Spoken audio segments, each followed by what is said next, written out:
we'll come up with another answer. Okay, so has anybody got... Right, good evening again, and welcome. Tonight I'd like to talk about some aspect of the Buddha's teachings, which is, in a sense, it is something in which the Dharma and the practice of meditation sort of meet together and to some degree cross over. And that is the subject of the four Brahmaviharas. Many people know about the Brahmaviharas because they're very positive things, and also they involve a form of meditation that many people do. But I think that there's a lot beyond what is commonly said about the four Brahmaviharas that could be said. And that's what I'd like to talk about tonight.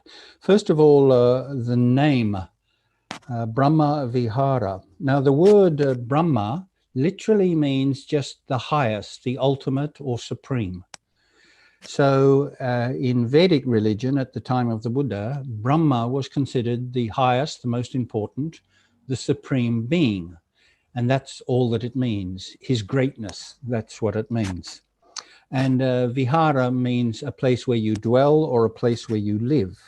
So the four Brahmaviharas are not just an idea, but they are something in which the person who is practicing them should abide in or live in, not just visit from time to time.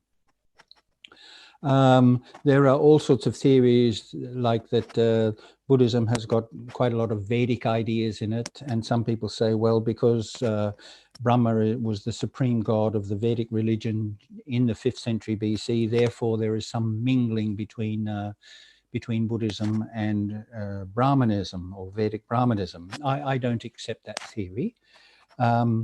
As I said, the word Brahma simply means the highest. So, for example, the Brahmadanda in Indian law was the highest punishment, meaning capital punishment. That's all that it meant. Anyway, as the ancient Indians conceived Brahma to be, and you may have seen statues of him from India. I saw a statue of him from Java last time I was in Indonesia. And if you go to Bangkok, there's some big hotel in Bangkok, just outside of which they have the main shrine to Brahma in Bangkok, which is something of a paradox because there is only today one temple in India dedicated to Brahma. Brahma sort of became redundant as Brahmanism evolved into Hinduism. The supreme gods or the highest gods or the most popular gods became Vishnu and Shiva, and poor old Brahma was sort of made redundant, as it were. He was put out to graze, and in actual fact, he's for the last 1,000 years he has not been a particularly important god. Whereas in Thailand, supposedly a Buddhist country, he's very widely worshipped. Now, anyway, if you look at any of these statues of Brahma, you'll notice that he has 4 faces and that he has 4, sometimes 6 arms, let's say 4. And the belief was that Brahma was primarily a benign god. Now, in Israel at that time, or in Old Testament times, Jehovah was considered to be a benign god too, but not all of the time. He had sort of a rather another side to his nature, which was anything but benign. Whereas the Vedic Brahma was almost entirely a benign god. And the belief was that when he saw people who were nice, loving people, he looked down upon them from his celestial heights with his face of metta. When he saw people who were suffering or grieving, he would look upon them with his face of karuna. When he saw people who were rejoicing, he would rejoice with them and look upon them with his face of mudita. And when he saw beings who were nasty, unpleasant, he would not become angry at them and threaten punishment or throw thunderbolts at him. He would look upon them with his face of upekkha.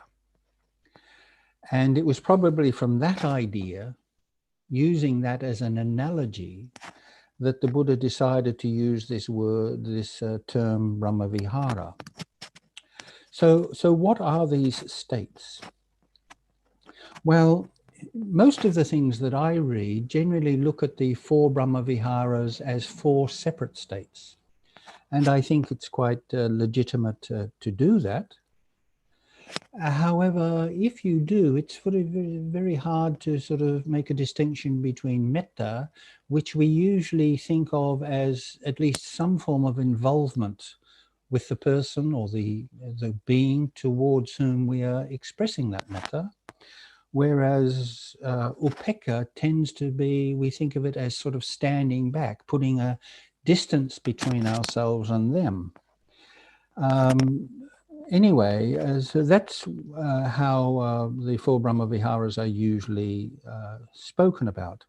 I would like to suggest another way of looking at them, and that is seeing the 4 Brahmaviharas as the most skillful, the most creative way of relating to other beings, humans, but also animals. So, for example, as you go through life, you occasionally meet people who you get on very well together. They are very nice. They are just really nice people. They're easy to like. In such cases, the most appropriate way to respond to them is with metta, opening your heart to them, sharing with them, helping them, allowing them to help you, and so on. That when you see such a person, your heart opens up, you have positive feelings, and you want to share your positive feelings with them. But not everybody is like that, at least not all of the time. There will be times when people are suffering from distress. In fact, it's quite common. A loved one has died, or they've just lost their job, or they failed in the exams, or they have become very ill, or they're chronically ill, and they are suffering physically or psychologically. So at such a time, the most appropriate, the most skillful, the most creative way of relating to them is not with metta, but with karuna. Once again, opening your heart to them, but in a way that embraces their sorrow. And this can be done in many ways. It can be hugging them, or telling them that you're thinking about them, offering to help them in any way that you can. Feeling their sorrow or their distress as if it were your own. And in fact, this is what the English word compassion comes from. Co meaning two or together, and passio, I think it is in Latin, or passion. Two feelings together. I feel your distress. I feel your pain. But once again, not everybody is feeling distress and upset, or at least not all of the time. Sometimes they are rejoicing. Sometimes they've just, whatever, they've won the lottery, or they've passed the exams, or they've just got married, or whatever it is. And I think that most decent people, when you see others really rejoicing, it quite often gives rise to positive feeling within yourself. You might say that mudita is the exact opposite of envy. Envy is where you see somebody enjoying something or happy, and it just burns you up. You really don't like it. Mudita is the opposite of that. It is rejoicing with and celebrating another person's success or whatever. And then finally, there's upekkha. And I don't know about you, but I've often had been asked, how do you love your enemies? And I think that this trying to answer that question brings home to you the misunderstanding about what love is. So as we usually think of love, and I'm talking now about the more refined type of love, not romantic love, although there may be elements of metta in that. How do you love your enemies, as we are told in the Christian tradition to do? So when we love somebody in the normal sense, we want physical contact with them. And that can take the form of sex, of course, but it can also take the form of giving them a hug, patting a child on the head, embracing somebody, sharing material things with them, and so on. So when you meet somebody that you really get along well with, you might say, oh, hello, friend, and oh, good to see you again, etc.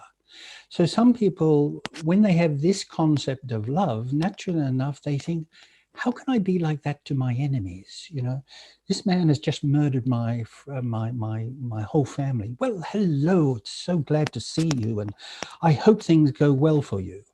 First of all, I think that this would be impossible. The second thing is, I don't think it would even be good. I don't think it would be a skillful thing to do. So let's get it clear that love is not what we normally think it is. And loving your enemies need not take that form, or cannot take that form. I maintain that looking at the four Brahmaviharas as four expressions of positive energy is that the best way to be loving towards a nasty person is to be equanimous towards them, not feel anything, be distant from them, not to strike back, not to try to embrace them, etc. And I think that this also, I'd just like to bring up another important point, is that I have heard people say that Buddhist, including Buddhist teachers, say that the best time to do metta or to practice metta is when you're angry. Now, we're usually angry at somebody who has done us wrong in some way. So let's say that somebody has really made my life very difficult and I'm really angry at them. I feel quite negative towards them. And so if I take this advice, this means that I sort of grit my teeth and say, may you be well and happy, when in actual fact, I'm feeling, may you be sick and unhappy. And I think that this is one of the least skillful things that you can possibly do. My feeling is that the best thing to do when you're angry at somebody is to be angry. Restrain yourself from, if possible, with negative speech, certainly restrain from negative behavior. But this idea of trying to smother, press down and suppress your anger or your hurt feelings by repeating metta, metta, metta, metta, I think that this is very, very psychologically flawed. However, it certainly would be possible simply to be equanimous, cool, balanced, and withdrawn. So if you see the four Brahmaviharas as four elements of the, or four expressions of what we might call love, or the most positive and constructive way of relating to people, then we don't have to try to force ourselves to feel things or to pretend to ourselves that we feel things that we do not. Okay, So there's that. Now I'd like to talk about how do we practice these qualities? Because I do think that it is, in a sense, positive emotions like metta don't necessarily arise in everybody when they are needed. And secondly, generally, we're able to love some people, but be completely indifferent to others, or even perhaps be hostile towards others. How can we take the germs or the fragments of this emotion and expand it so at least we can feel it more to a more broad number of people? Well, in the Buddhist tradition, we have this idea of what they call Metta Bhavana, or in Sinhala, Maitri Bhavana. And this is a very popular form of meditation, and rightly so. And this is how I do it. I'll just describe how I do this particular practice. The first thing about it is that I think that whenever we feel love of whatever variety, even the less refined types, puppy love or whatever, romantic love and what have you, love seems to go almost always together with positive feeling. It can be sensual positive feeling, or it can be emotional positive feeling, but it's almost always together with positive feeling. Now, later on, that love may sour into dislike, but at the time you feel it, you feel positive. So when I'm doing my ordinary meditation, and generally I do mindfulness of breathing almost every day, if I'm sitting doing my mindfulness meditation, and then I notice that my mood has been elevated, I haven't done anything to make it so. It's just that for whatever reason, my meditation happens to be particularly good right now, and I notice that I feel very light, or I feel very, very, very positive. Sometimes I may have really quite deep feelings of joy. When I notice that my mood is elevated, I stop doing the meditation that I'm doing, and I make a conscious effort to build on that positive feeling, take advantage of that positive feeling to then do Metta Bhavana. And this is how I do it. I do it in the classical way, which I think is psychologically very sound and very insightful. So first of all, once again, I'm just telling you how I do it. First of all, I take my attention from my breath and focus it on the center of my chest. The reason why I do this is because there does seem to be some connection between love and the heart. In almost every tradition that I know of, ancient and modern, the heart is believed to be the physical basis of the emotion we call love. You know, when you have a boyfriend or a girlfriend, and you won't say to them, "Oh, I love you with all my kidney," or "I love you with all my liver." You say, "I love you with all my heart." Now, why do we say that?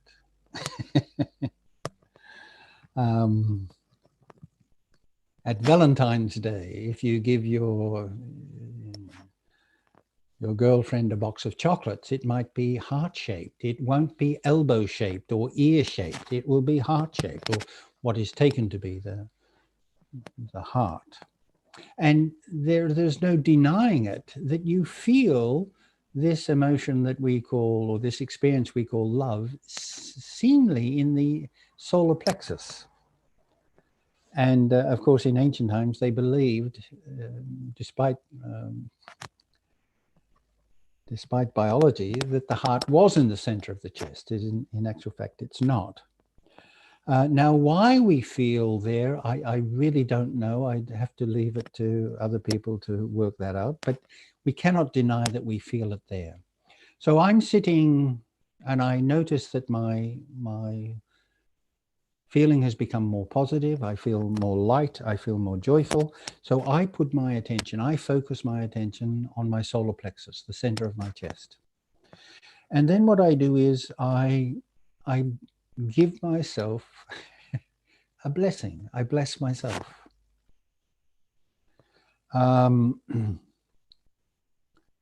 And what is a blessing? Well, what is a curse? If we really don't like somebody, we curse them. And a curse is when you dislike somebody so much, you want them to know. And so you actually articulate your feelings, usually verbally, but some people can do it even better with their facial expressions. But you actually want them to know that you really feel negative towards them. So you articulate and say, well, I hope you die, or I hope your mother dies, or I hope you get cancer. Or now, as we go through life, we quite often, have relationships, or we come into contact with people who are not very nice. But in ordinary society, at least in most ordinary societies, when we have negative feelings towards people, we try to not express it too much. So there might be somebody at work, at the office, who you really don't like, and there may be good reasons for it. But when you meet in the morning, they may say, good morning, and you say, good morning, and you really don't mean, I hope you have a good morning. You mean the exact opposite of that. But because it's more socially accepted, you pretend. But if your feelings towards them are so negative that you actually let them know, you want them to know, either through verbal or body language, you actually let them know, then that has quite an effect upon them. That's what a curse is. And a blessing is the opposite of that. A blessing is when you articulate for a person the positive feelings you have towards them. I hope things go well. I hope everything works out well for you. Have a safe journey. Come back soon. We really enjoyed having you. I really get along. We get along well. Let's hope that continues. When you say things like that, may you be well and happy, and you really mean it, then that has a very positive effect upon the person. Very positive. Incidentally, it has a positive effect upon you too. It's a win-win situation. I always tell the story about when I was in my early teens. We lived in a particular small New South Wales country town.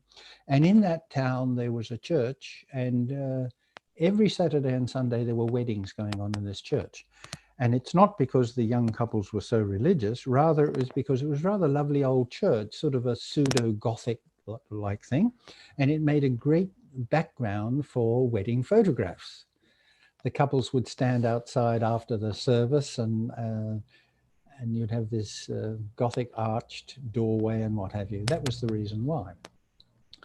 And sometimes I used to have to go to the shops for my mother or my father.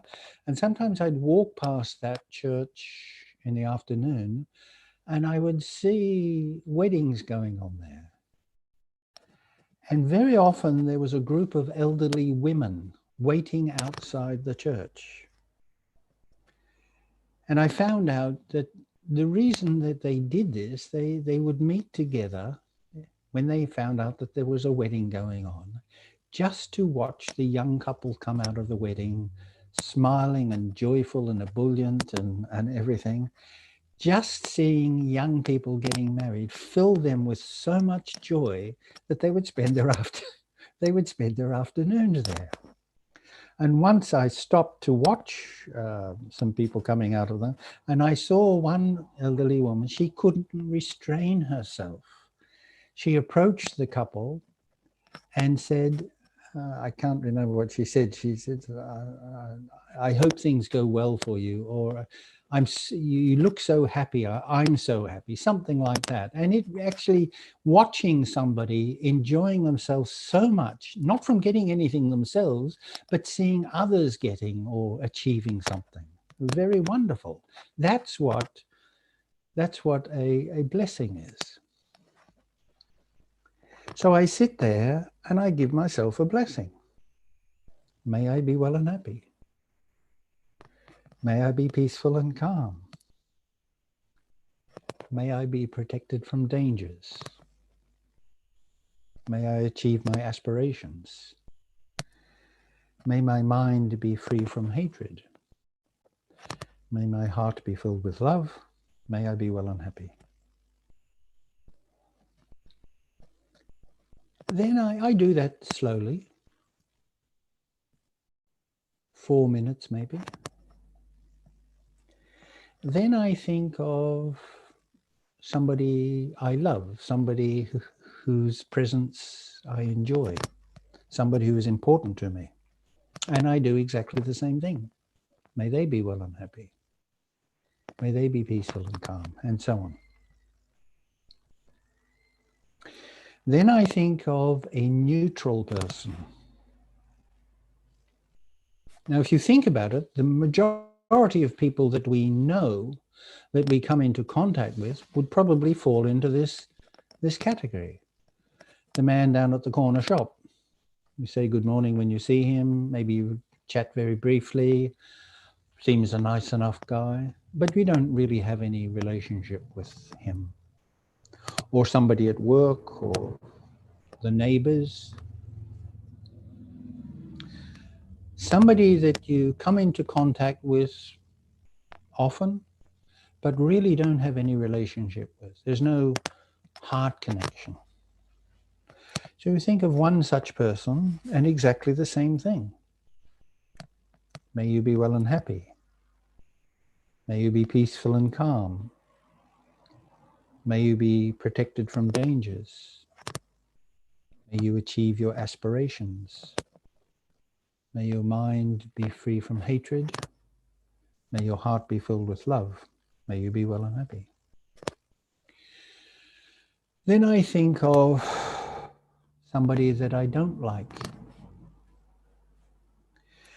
And my experience talking with people or having them talk to me is that most people will have one, maybe two people who they really don't like.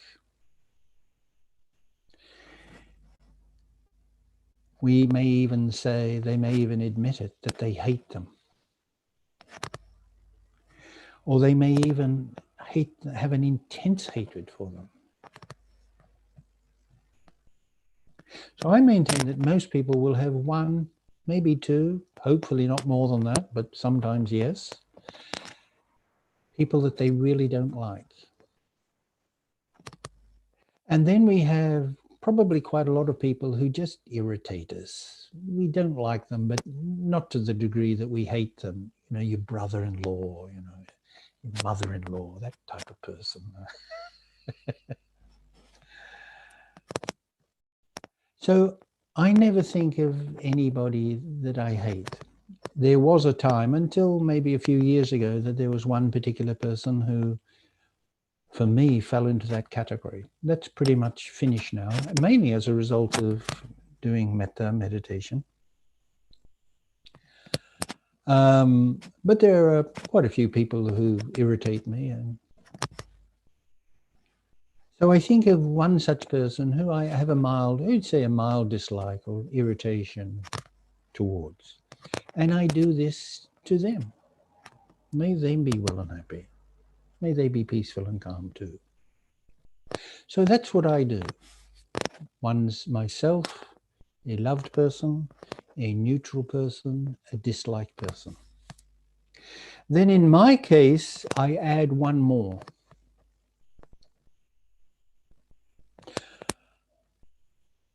Sometimes on the news, or sometimes in the newspaper, or sometimes through my personal experience, I know of somebody who has going through hard times, sometimes really hard times.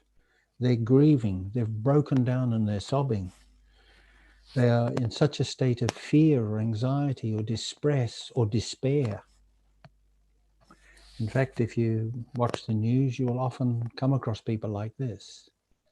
Or they've just had one tragedy in their life after another. Life has just kicked them around and things are going bad for them. So if I have recently come across somebody like that, I will include them. I will think about that person and do a blessing to that person too. So that's my own particular addition to the classical way of doing mindfulness meditation.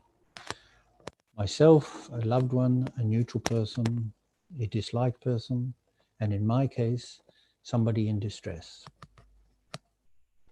Now, if you think about this schema, it's actually really rather interesting.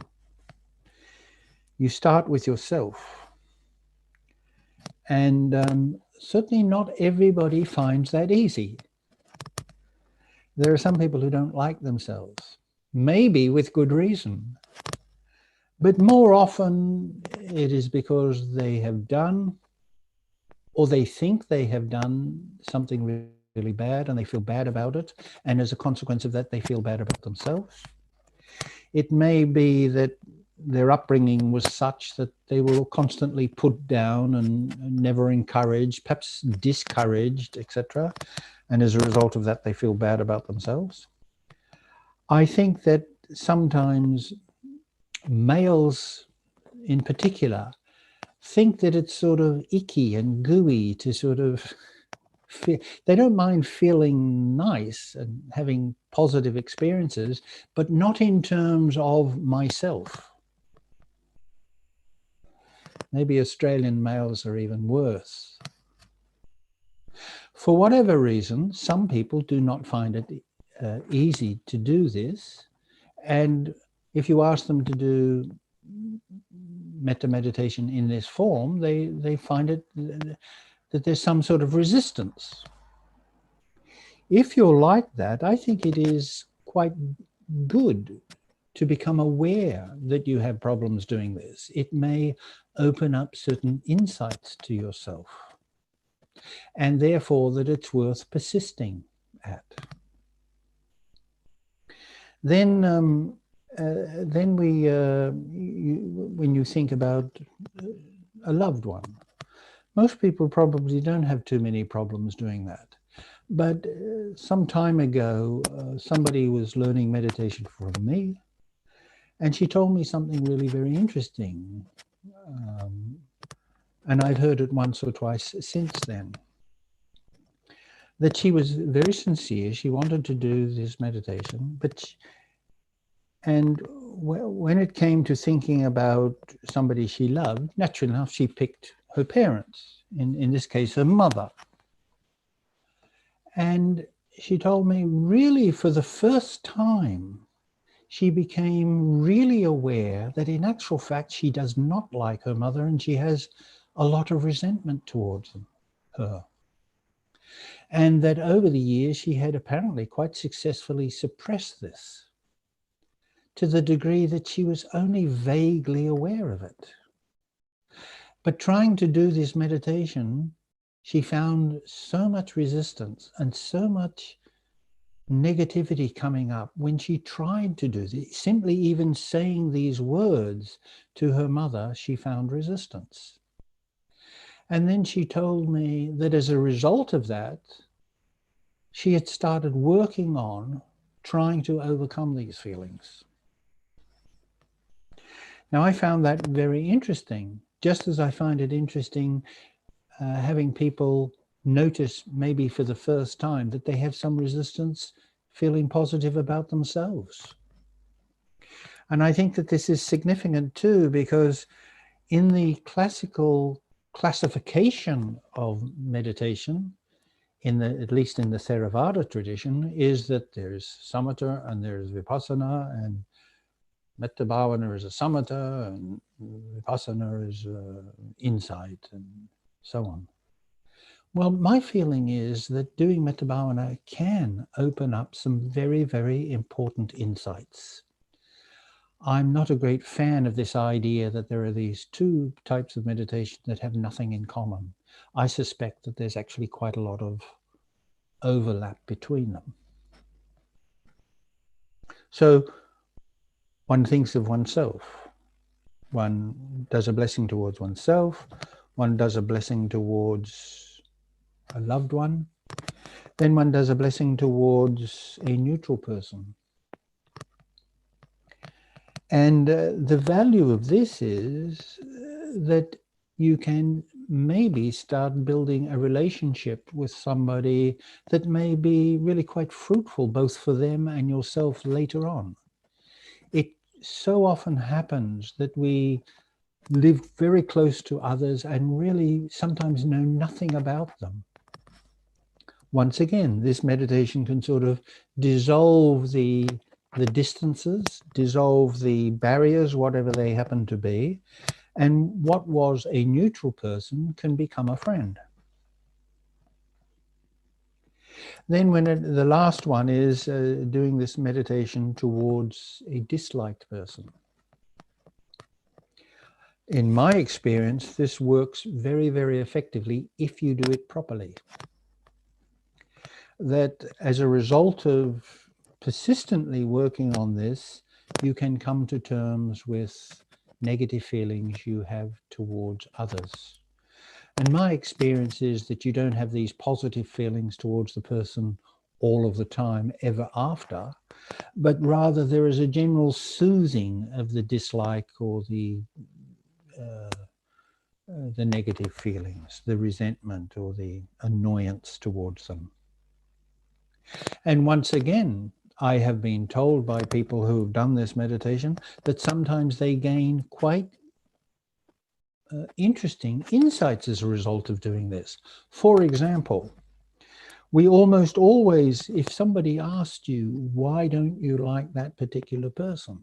They would probably be able to rattle off a whole lot. Well, he did this to me, or she did that to me, or he didn't do this to me, or he didn't do that to me.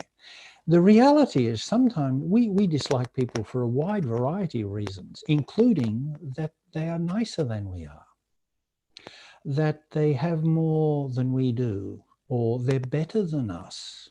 In other words, we are jealous of them, or we have envy towards them. And it's interesting that many people will freely admit that they don't like somebody because that person has got very negative qualities, but they are very, very reluctant to admit to being envious towards somebody. It may simply be that you don't like somebody for really the wrong the wrong reasons altogether. So once again, this meditation can offer up quite valuable insights. So if you look at the schema generally, you can see how it works. You're in the middle of the circle. The circle, the larger circle beyond you, is the people that you love, that you get along with, that you're in harmony with. Beyond that is neutral persons, and beyond that is people you don't like. So what happens if you do this meditation, the people who you disliked move into, they gradually move towards the middle. First of all, they may move into the neutral circle. And then from that, perhaps into the liked circle. And then finally, it is certainly possible into the circle of your intimates. You like them as much as you like them yourself. Now, I'd just like to maybe come towards the end by mentioning certain things. I think that metta meditation is not and should not be about myself. And once again, almost everything I read on the subject is metta meditation is presented as something you do to get rid of your anger. I think that this is a very narrow way of looking at it. I think that this is like buying an Alfa Romeo and driving it at 5 kilometers an hour. Certainly, it is a great way, it's a very effective way of dealing with negative feelings, which is good for you, and it certainly may have a positive effect upon the people that you interact with. But if you see it merely as an antidote to dislike or hatred, I think that that is a serious misunderstanding. You don't need a justification to have more kindness, more love, more caring, more acceptance in your life. These things are good in themselves. They are intrinsically good. And that's how the Brahmaviharas, in particular Metta, should be seen. The second thing is, many people think, or some people at least think, they think of this meditation sort of more as a sort of a fluffy puppy, nice, being nice. Well, I think that might sort of be a little bit of superficial. I think that this comes back to also how in popular culture nowadays love is understood. You hear people talking about what do they call it? Unconditional love. Well, I think that is a myth. I don't think there's, according to Buddhism, everything is conditioned, and certainly love is. That's not to diminish its value. It's merely to see it honestly and as it is. This is a serious practice. This is not about just doing this so that you feel good or doing this so that you overcome your anger. It's about a practice that will help you sort of integrate yourself into the general community of people that you come into contact with. And the more that we are like that, the better it is. So I do this meditation for, well, I do it until I'm finished. So I found sometimes myself doing it for half an hour, even longer sometimes. In the beginning, it might be good to time yourself to some degree. After a while, after you become familiar with, I think it is not necessary to time yourself. You just do it until you feel that you've done it enough, or until the positive feeling fades. And then you can either go back to the meditation you were doing before or finish your meditation. There's one other thing I would mention. I have said that in my case, I think the best time to do Metta Bhavana is to build on the positive feeling that you're having at present during your meditation. However, the reality is that sometimes, just as we're going through life, we have positive feelings.